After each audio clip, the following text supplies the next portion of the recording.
Someone attacks you, insults your work, questions your judgment, mocks your choices. And what do?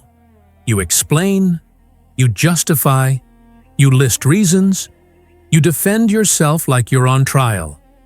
That's the exact moment you lost. Because the second you explain yourself, you've already submitted. You handed them the frame. You entered their arena. And now you're fighting on their terms, with their rules, in their game. Miyamoto Musashi spent his life in mortal combat. He understood something most men never learn.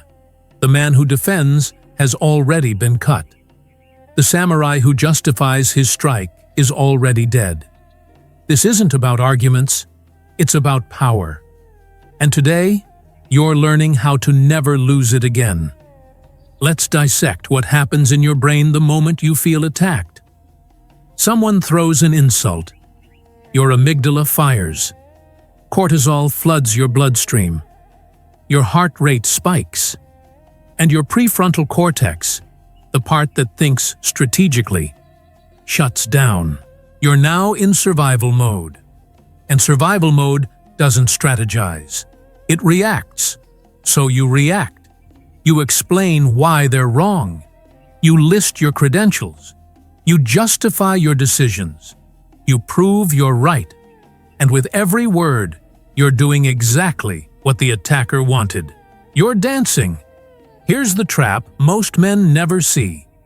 When you defend yourself, you're not proving you're right. You're proving you need their approval. You're saying, please believe me. Please validate me. Please see that I'm not what you said I am. That's submission. That's weakness dressed up as righteousness. The attacker doesn't care about truth. They care about dominance. They threw the insult to see if you'd flinch, to see if you'd scramble, to see if they could make you explain yourself like a child caught stealing. And you did. Musashi wrote in the Dokudo, "Do not regret what you have done." This wasn't about morality. It was about frame control. The moment you regret, justify, or explain your actions to someone who attacked you, you've accepted their authority over you. You've bowed. Modern psychology confirms this. Studies on status games show that high-status individuals rarely explain themselves. They state. They decide. They move forward. Low-status individuals explain, justify, and seek approval. The difference isn't confidence, it's understanding the game. When you defend yourself, you're operating from a frame that says, your opinion of me matters more than my own. That's the frame of the attacked, the judged, the inferior. But there's another frame, the frame Musashi lived in. The frame where your decisions are final, your actions are complete, and other people's judgments are weather, irrelevant to the mountain. That's the frame of the void. And it's unbeatable. Because when you don't defend, something terrifying happens to the attacker. Their insult lands in silence. No reaction, no scrambling, no emotional spike. Just cold, neutral acknowledgement. And suddenly, they're the one scrambling. They threw their best shot, and you didn't even blink. Now they're repeating themselves, getting louder, getting emotional. While you stay stone. That's not a trick. That's transferring the psychological burden. They attacked expecting resistance. You gave them nothing. Now the weight of the interaction is entirely on them, and they're collapsing under it. Spring 1604. Miyamoto Musashi was 20 years old. He'd already humiliated the Yoshioka school twice. First, he defeated their master Seijuro outside Rendaiji Temple, arriving late and shattering Seijuro's arm with a wooden sword. Then he killed Seijuro's younger brother, Denshichiro, at Sanju Sangendo Temple with steel. The Yoshioka name was bleeding prestige. Their students were deserting. Their reputation was collapsing, so they decided to end it. Not with honor, with murder. They sent a formal challenge. A duel with the clan's new head, Matashichiro, a 12-year-old child and heir to the school. The location, Ichijoji Field, beneath the Sagarimatsu pine tree in northeastern Kyoto. But this wasn't a duel. It was an ambush. 70 men, archers, musketeers, swordsmen hidden in the darkness. The plan was simple: lure Musashi into the open and kill him with overwhelming numbers. They spent weeks spreading rumors. Musashi was a coward, a fraud, a dishonorable dog who won through tricks and lateness. They wanted him angry, desperate to defend his reputation, emotionally compromised. The Yoshioka assembled at dusk on March 8. They waited and waited. Musashi was late again, except he wasn't. This time, Musashi arrived early, hours before the agreed time. He hid. He watched. He studied their positions, their weapons, their formations. And when the moment came, he didn't walk into their trap. He created his own. Musashi emerged from the darkness, drawing 2 swords, steel, not wood. This was one of the first recorded uses of his Niten Ichi-ryu style, the 2-sword technique that would define his legend. He moved straight for the child commander, Matashichiro. 1 strike. The boy fell. The command structure shattered. Then chaos. 70 men converged. Arrows flew. Blades flashed. But Musashi didn't defend. He attacked. Constantly. Moving. Cutting. Never stopping to justify his position or explain his strategy. He killed half of them before escaping into the night. The Yoshioka school ended that night, not because Musashi was faster, not because his swords were sharper, but because he refused to enter their frame. They wanted him late, flustered, defending his honor. He arrived early and struck first. They wanted him emotional, reacting to insults. He stayed void and executed strategy. They wanted him isolated and outnumbered. He turned their numbers into confusion by eliminating their leader instantly. That's the lesson. The Yoshioka spent weeks attacking Musashi's reputation, calling him dishonorable, spreading rumors, demanding he prove himself. And Musashi never defended any of it. He didn't write letters. He didn't justify his tactics. He didn't explain himself to anyone. He just showed up and won. Because reputation doesn't kill. Strategy does.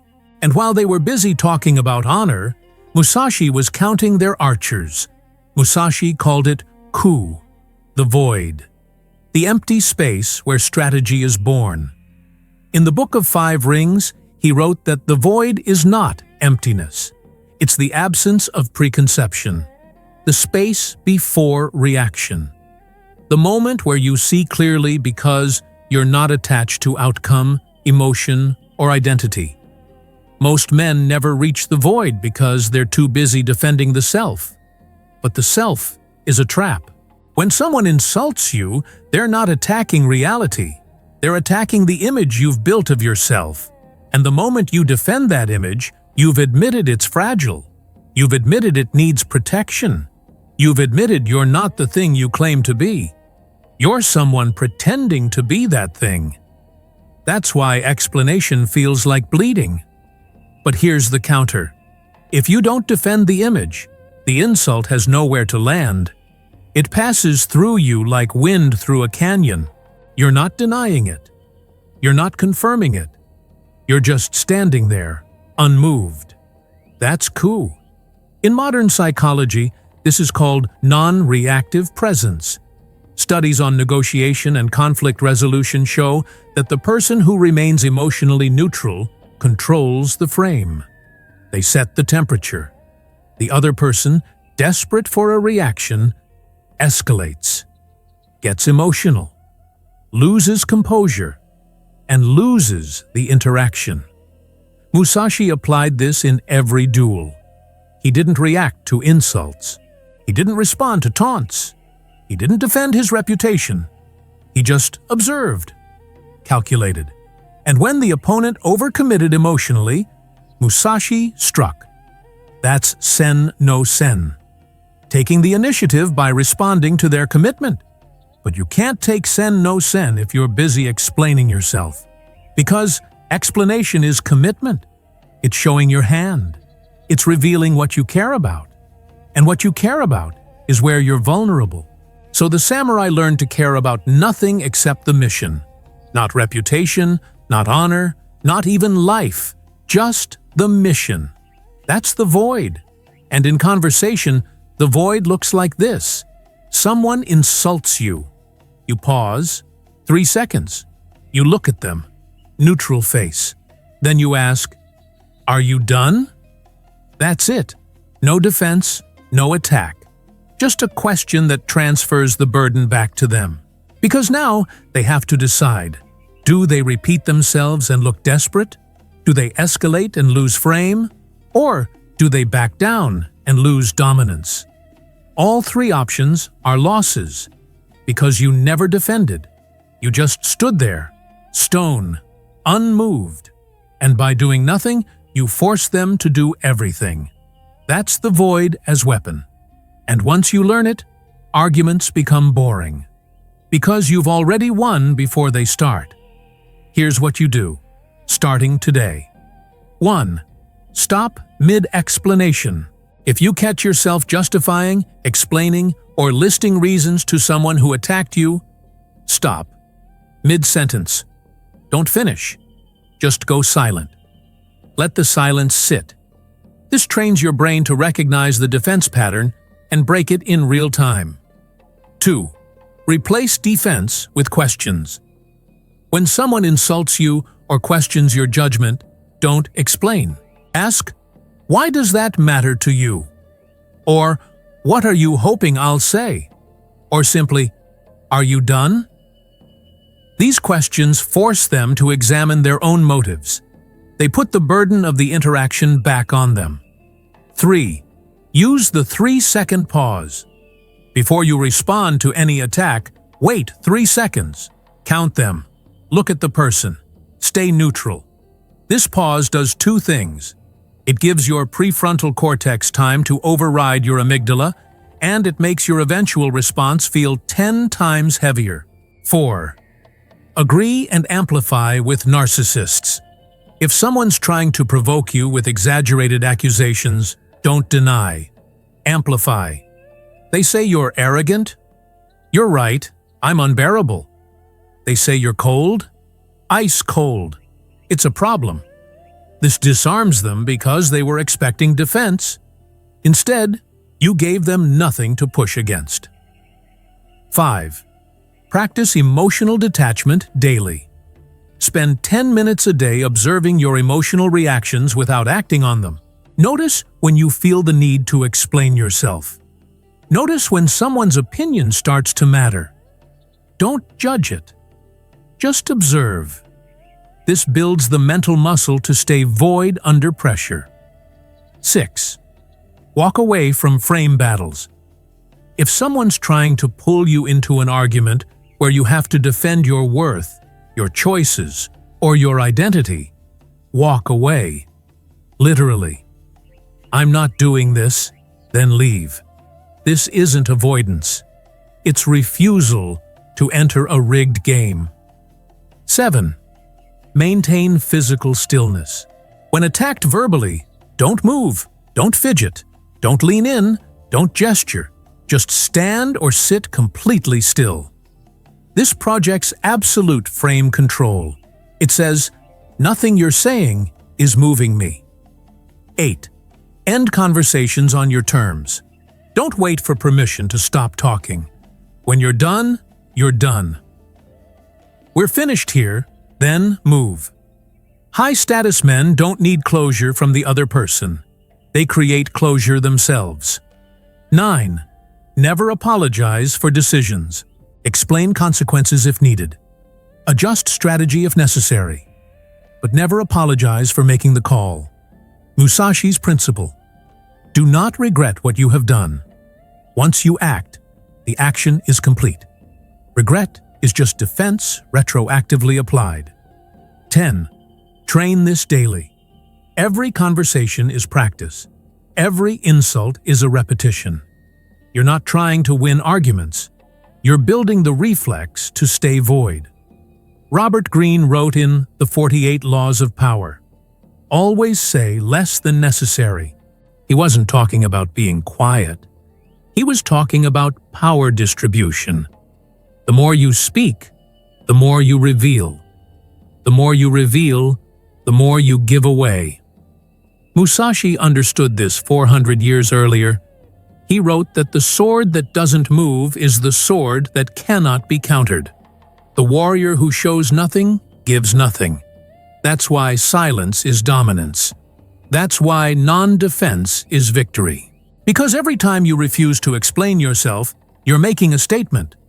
I don't need your approval. I don't need your understanding. I don't need you to agree with me. I'm complete without your validation. That's frame control at the highest level. And most men will never reach it, because most men are terrified of being misunderstood. They'd rather defend themselves to exhaustion than let someone walk away with the wrong impression. But the wrong impression doesn't matter. Not to the man on a mission. Musashi died undefeated. Not because he won every duel, but because he never let anyone pull him into a fight on their terms. He set the conditions, he controlled the frame, and when the fight started, it was already over. You can do the same. In every argument, in every insult, in every test of your character. You don't need to defend. You don't need to explain. You just need to stand there, stone, void, immovable, and watch them collapse under the weight of their own attack.